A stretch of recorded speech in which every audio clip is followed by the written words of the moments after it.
The last thing Lieutenant Marcus Kane remembered before his world exploded into twisted metal and searing pain was the impossible beauty of the binary star system he'd been charting.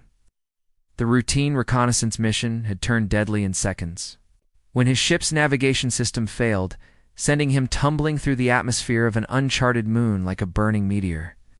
When consciousness returned, Marcus found himself floating in what appeared to be liquid starlight. The pain that should have accompanied his countless injuries was absent, replaced by a strange tingling sensation that seemed to penetrate every cell of his body. Through the translucent walls of his healing chamber, he could see figures moving with fluid grace, their forms distorted by the luminescent medium surrounding him. "You're awake earlier than expected," came a voice that seemed to resonate directly. Inside his mind, the healing chamber drained with surprising speed, leaving Marcus lying on a surface that felt organic yet impossibly smooth. As his vision cleared, he found himself staring into the most alien yet beautiful face he'd ever encountered. Dr. Vesna Kale. As she introduced herself, possessed features that seemed carved from living crystal. Her skin held an inner luminescence that shifted between pale blue and silver, while her eyes were pools of liquid mercury that reflected depths of intelligence that made Marcus feel simultaneously studied and cared for. Most striking were the delicate formations that grew from her temples like crystalline branches, pulsing with soft light as she spoke. "Your injuries were severe," Vesna explained, her hands moving over his body with professional precision. She touched. Warmth spread through his muscles, and he could actually feel torn tissues knitting themselves back together. Multiple fractures, internal bleeding, severe neural trauma from electromagnetic feedback. By all rights, you should be dead. Marcus tried to sit up, surprised when his body obeyed without protest. "How long was I unconscious?" 6 days. "We've been using neural reconstruction therapy to repair the damage to your nervous system while cellular regeneration handled your physical injuries." Vesna's expression grew thoughtful as she consulted a device that projected holographic symbols. He couldn't understand. "Your species' neural architecture is remarkably adaptable, more chaotic than ours, but also more resilient. The facility around them defied easy description. Walls seemed grown rather than built, their surfaces alive, with patterns of bioluminescence that responded to the occupant's presence. Equipment blended seamlessly with organic structures, creating an environment that felt more like the inside of some vast, benevolent organism than a medical facility. "Neural reconstruction therapy," Marcus repeated, testing each word. "Sounds incredibly advanced. How does it work?" Vesna's crystalline formations brightened slightly, until he was beginning to recognize as indicating concentration or possibly emotion. "We create quantum resonance patterns that encourage your neural pathways to rebuild themselves along optimal configurations. Think of it as providing your brain with a blueprint for perfect healing." Over the following days, Marcus found himself looking forward to his sessions with Vesna with an enthusiasm that went beyond gratitude for her life-saving treatment. She was brilliant, compassionate, and possessed a dry sense of humor that translated surprisingly well across species barriers. During the lengthy healing sessions, they talked about everything from comparative philosophy to the mathematical principles underlying faster-than-light travel. "Your people's approach to problem-solving is fascinating," Vesna observed during one session, her hands glowing with soft energy as she worked on repairing what she called quantum coherence disruptions. "In his neural matrix, humans seem to thrive on improvisation in ways that would terrify most species. We call it thinking outside the box," Marcus replied, noting that these sessions left him feeling mentally sharper than he'd ever experienced. "Though I suppose from your perspective, we're just making chaos out of perfectly good order." "Perhaps. Chaos has its own kind of order," she said quietly. "Your neural patterns are teaching us things about consciousness that we never expected to learn." But even as his body healed and his mind seemed to expand with new capabilities, Marcus couldn't shake the feeling that something about his treatment didn't quite match Vesna's explanations. Sometimes he caught her studying him with an intensity that went beyond medical interest.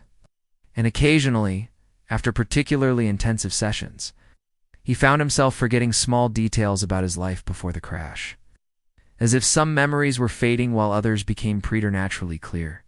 Still, As he drifted into sleep each night, in his comfortable chamber within the living walls of the medical facility, Marcus felt grateful for the alien doctor who had saved his life, and grateful for the chance to forge the first meaningful relationship between their species. He had no idea that Dr. Vesna Kale was systematically stealing his memories, one healing session at a time.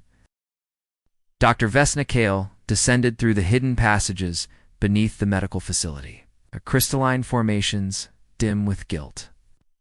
The secret laboratory that awaited her was a stark contrast to the warm, organic healing chambers above. Here, cold. Efficiency reigned supreme. The quantum processors analyzing the neural patterns she extracted from her patients during each healing session. Subject 47 shows remarkable cognitive resilience. She reported to the viewing screen where General Dex appeared, his scarred features betraying decades of military service. The human's strategic memories are more detailed and complex than our previous subjects. His tactical knowledge could prove invaluable for the coming war. The general's expression remained impassive. How much longer until complete extraction? Vesna hesitated, her fingers dancing across holographic displays that showed Marcus's neural mapping progress. His consciousness is more integrated than typical humanoids. Forcing the process could cause permanent psychological damage. I recommend extending the timeline to preserve the integrity of the extracted memories. The Corvani Armada advances toward our outer colonies daily. You don't have the luxury of gentle extraction, Doctor. The human's knowledge of Earth's defense strategies could mean the difference between survival and extinction for our people. I understand the urgency, General, but you've grown attached to the subject. It wasn't a question. General Dex's voice carried the weight of inevitability. Emotional compromise is expected in deep extraction cases. But remember, Dr. Kale, this human is not our only source. We have 16 other subjects currently in various stages of processing. Vesna's formations flared with suppressed anguish.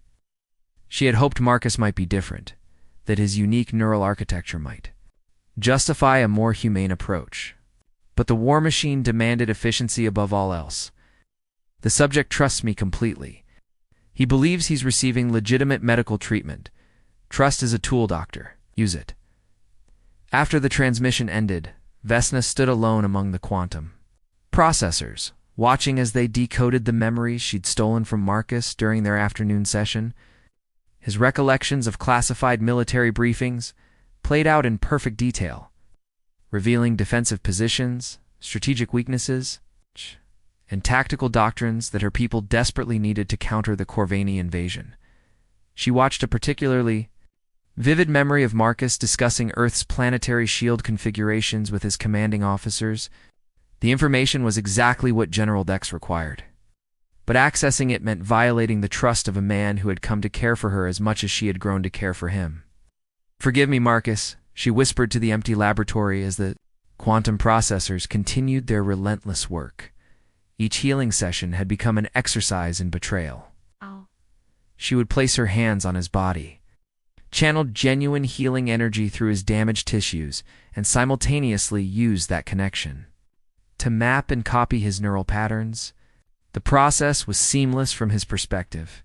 He felt the warmth of healing and the gradual restoration of his strength, never suspecting that each session left him psychologically diminished. The worst part was how his personality remained intact, even as his memories were being systematically cataloged and extracted. He still laughed at her dry observations about human behavior. He still asked thoughtful questions about Zephyrian culture and philosophy. Still looked at her with genuine affection that made her crystalline formations sing with harmonics she'd never experienced before. But she could see the subtle changes. His stories about his childhood were becoming vaguer. Names of friends and family members occasionally escaped him.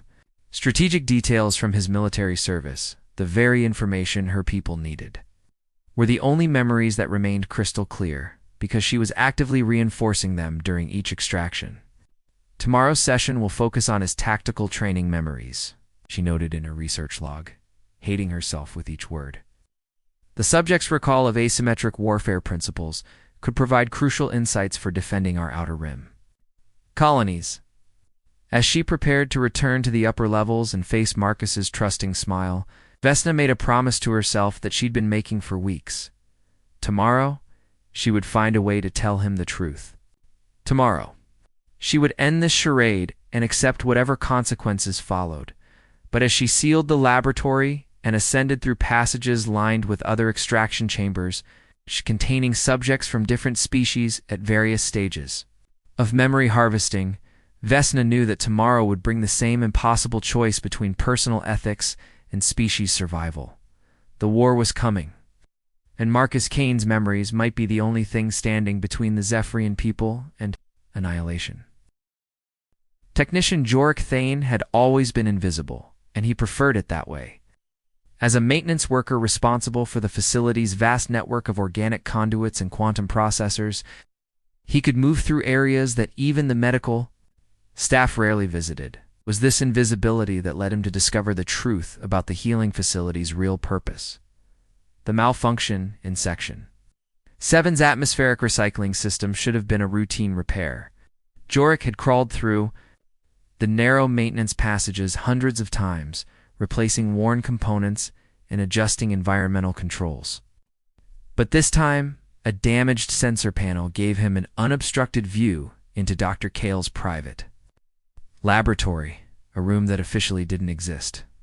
What he saw made his blood freeze in his veins.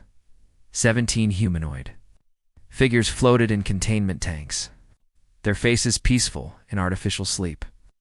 But the neural interface crowns attached to their skulls told a different story. Each subject was connected to quantum processors that pulsed with extracted memories, their consciousness being systematically drained and catalogued. Jorik recognized several faces from the medical wards above. The Terran diplomat who had been recovering from radiation exposure for 3 months. The Centaurian trader who was supposedly being treated for a rare neural disorder. The human pilot, Marcus, Dr. Kale called him, who thought he was receiving revolutionary healing therapy. Processing efficiency up 12% this cycle, came General Dex's voice from a communication terminal. How many complete extractions do we have? 9 subjects have provided full consciousness maps, Dr. Kale replied, her voice heavy with exhaustion. But Subject 47, the human pilot, his tactical knowledge is far more extensive than we anticipated. His memories contain detailed information about Earth's entire defensive network. Jorik pressed himself against the ventilation grating, barely breathing as he absorbed the implications of what he was witnessing.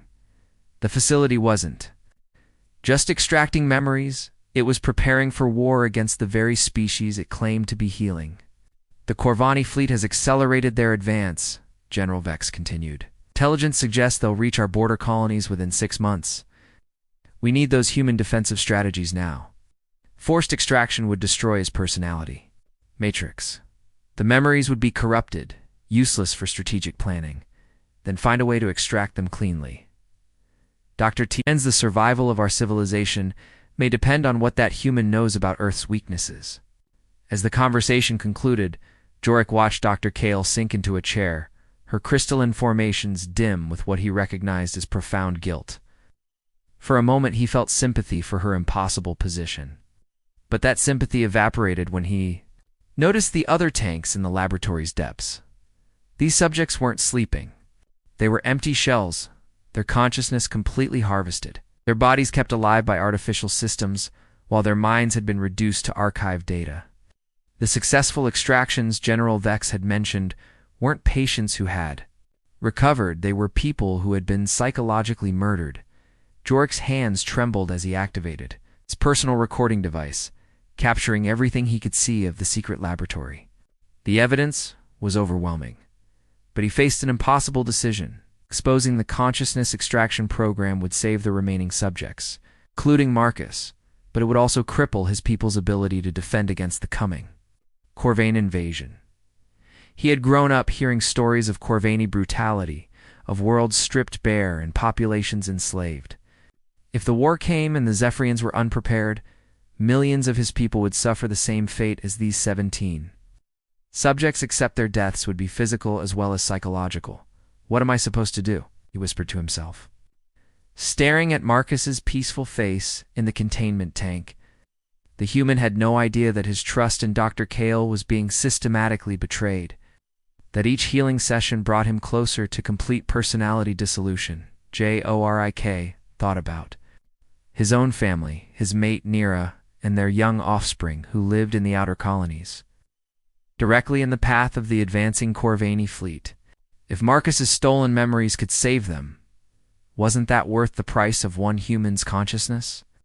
But as he watched Dr. Kale return to her work, preparing neural interface equipment for another extraction session, Jorik realized that the question wasn't whether the price was worth paying. It was who had the right to decide that price in the first place. Marcus Kane hadn't volunteered to sacrifice his memories for Zephyrian survival. None of the subjects had consented to having their consciousness harvested for military intelligence.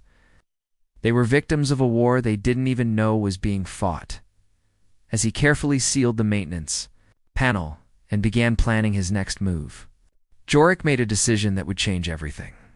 He couldn't stop the consciousness extraction program alone, but he could ensure that someone with the power to act would learn the truth about what was happening in the facility's hidden depths. The question was whether he could get word to the human authorities before Dr. Kale completed her work on Marcus Kane's memories. Commander Zara Voss materialized on the transport platform of her flagship, the UES Retribution, with the cold fury of someone who had just learned that her best pilot was being systematically violated by the very aliens who claimed to be saving his life. The intercepted communications from the Zephyrian facility had revealed a conspiracy that went far beyond simple medical malpractice. It was an act of war disguised as humanitarian aid. "Status report," she commanded, striding onto the bridge where her tactical officer was analyzing long-range scans of the moon's surface. "The facility shows minimal defensive capabilities, Commander," Lieutenant Torres reported, "but energy signatures suggest advanced quantum processing systems far beyond what would be necessary for medical treatment." "Because it's not a medical facility," Zara said grimly. "It's an intelligence operation. They're extracting memories from multiple species, including detailed information about Earth's defensive strategies." The bridge fell silent as the implications sank in. Marcus Kane wasn't just missing in action. He was an unwitting source of classified military information that could compromise the security of human space. "Orders, Commander?" Zara studied the tactical display, weighing impossible options. A direct assault would certainly rescue Marcus and the other subjects, but it would also trigger a diplomatic incident that could destabilize the fragile peace between human and Zephyrian territories. More critically, if the Zephyrians had already extracted Earth's defensive strategies, destroying their facility might be the only way to prevent that information from reaching hostile forces. "Open a channel to the facility. Let's see if Dr. Kale is willing to negotiate." The communication screen flickered to life, revealing the alien doctor whose crystalline features now seemed sinister rather than beautiful. Vesna's formations were pulsing with agitated patterns that Zara recognized as extreme stress. "Commander Voss," Vesna said, her voice carefully controlled. "I assume you've come for Lieutenant Kane?" "I've come for answers, Doctor. And justice for what you've done to my pilot and the other subjects in your medical facility." Vesna's formations dimmed to almost nothing. "I don't understand the full situation, Commander. The consciousness extraction program exists because we face an existential threat. The Corvani Empire is advancing toward our colonies with a fleet that outnumbers our entire military force 10-1. That doesn't justify stealing memories from unwilling subjects. Your pilot's tactical knowledge contains information about asymmetric warfare strategies that could save millions of Zephyrian lives. Earth's defensive doctrines, properly adapted, might be the only thing that stands between my people and complete annihilation." Zara felt her anger spike, but forced herself to remain professional. "Marcus never consented to having his consciousness harvested. Neither did any of your other victims. Consent is a luxury we can't afford when facing genocide," Vesna replied. "Would you sacrifice 17 individuals to save 17 million? The question hung in the space between them, crystallizing the moral complexity of the situation. Zara understood military necessity. She had made similar impossible choices during her own career. But the systematic violation of consciousness, The theft of memories and identity crossed lines that couldn't be uncrossed.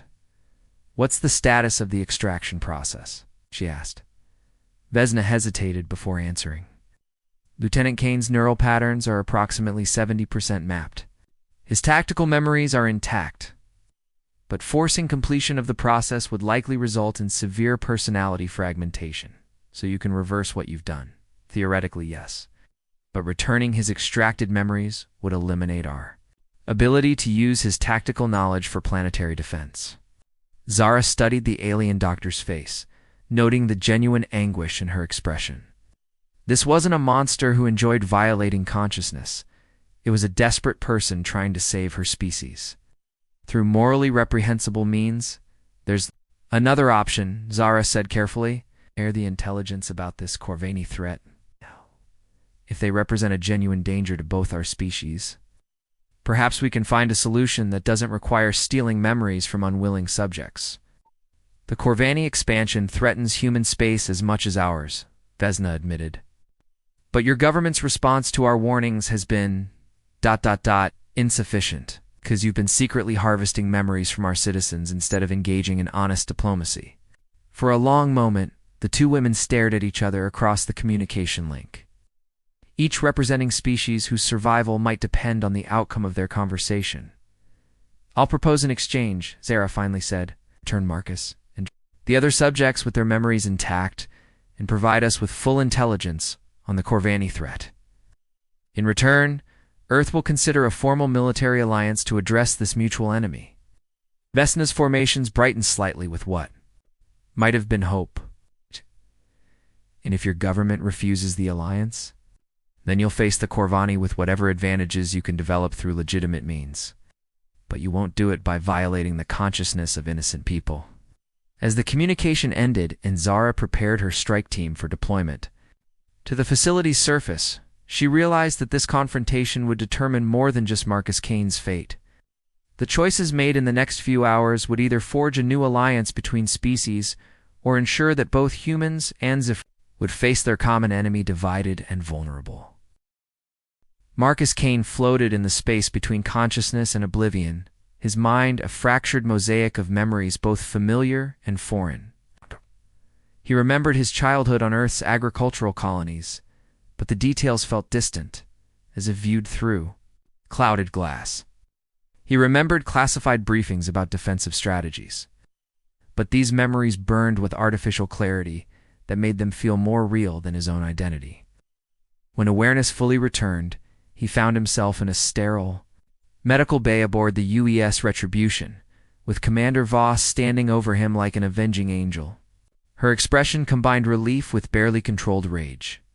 "How much do you remember?" she asked without preamble. Marcus tried to sit up, surprised by the weakness that still plagued his body.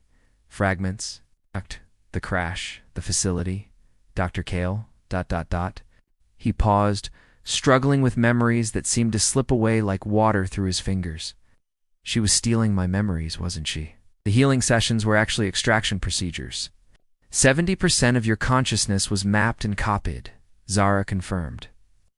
We've recovered the extraction data, but reintegrating stolen memories is ... complicated. What about the other subjects? 17 total. 9 had been completely processed. Their personalities were essentially destroyed. We've managed to save the remaining 8, including you. Marcus absorbed this information with the detached analysis that his military training provided. Even as part of him reeled from the implications. And Dr. Kale? That's where things get complicated. Zara activated a holographic display showing tactical projections of an advancing fleet.